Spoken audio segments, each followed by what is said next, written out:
if you're on the journey to self-improvement and bettering yourself in every way right now, and you are struggling, I just want to mention a conversation that I had earlier and let you know that it is temporary, this feeling that you've got of overwhelm. And once you get used to it, there's no going back, and it's easy and it's simple just by building the right habits.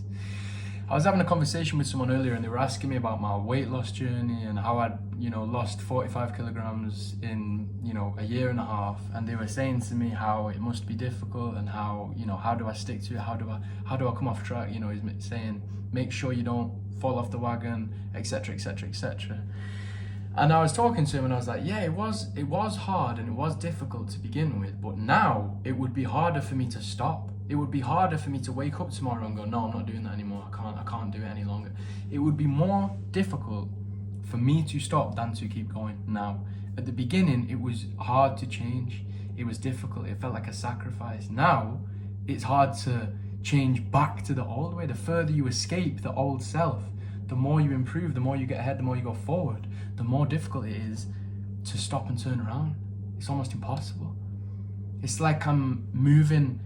It's like when you first begin, it's like a train leaving the station. When you're on your journey to self-improvement, it's like, you start off slowly, chugging away.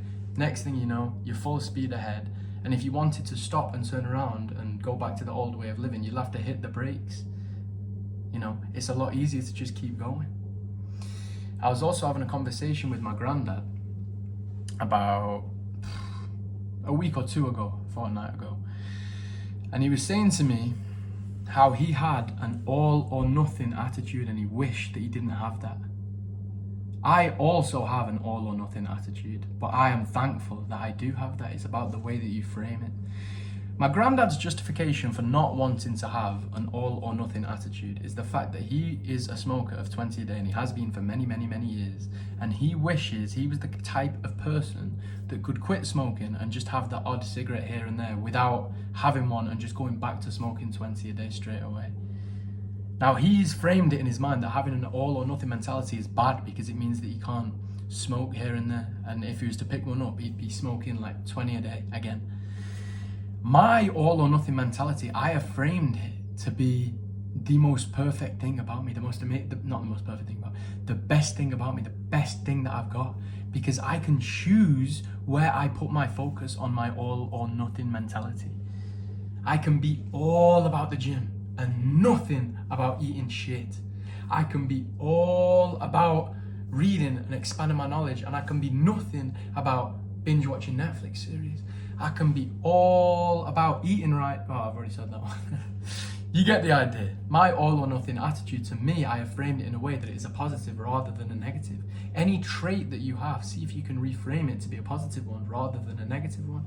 And don't forget, if you are struggling right now, if it is difficult for you to self-improve, if you're trying to make more money, if you're trying to get in better shape, if you're trying to eat right, if you're trying to be more healthy in general, if you're trying to expand your knowledge, if you're trying to learn new things, new skills, follow new steps, and it's different from your old way of living, I'm not going to lie to you, it's difficult and it might take you a long time to grasp. But once you do, 1, your life will be improved, and 2, there is no going back. It will be far more difficult to go back than it is to keep forward at full speed. So just remember this, if you're struggling, it's temporary and it is so worth it. When I was working 15-hour shifts, finishing work and then going to work Uber for 4 hours, that was a difficult period of my life. I'm not saying like boo-hoo, shame on me, not shame on me, but I'm not saying, oh, it was so hard. It was hard, but that's just the reality of it. It was hard, but now, not being in debt anymore, not being behind on all my bills, being able to feed myself without worrying about it, fill my car up without it being a second thought, being able to do those things has made it so worth it. Yes, you might have to push through the darkness into the light, but once you're into the light, you will thank your past self. I am so grateful to the old fat version of me that just decided to wake up one day and change his mind and change his way of living and stop at nothing to get to where he is today. And future me from now will thank present me for not stopping and keeping on going and getting a six-pack and getting in shape and getting muscular and getting more money to support my future family, my future wife, my future children. That's the reason I want money.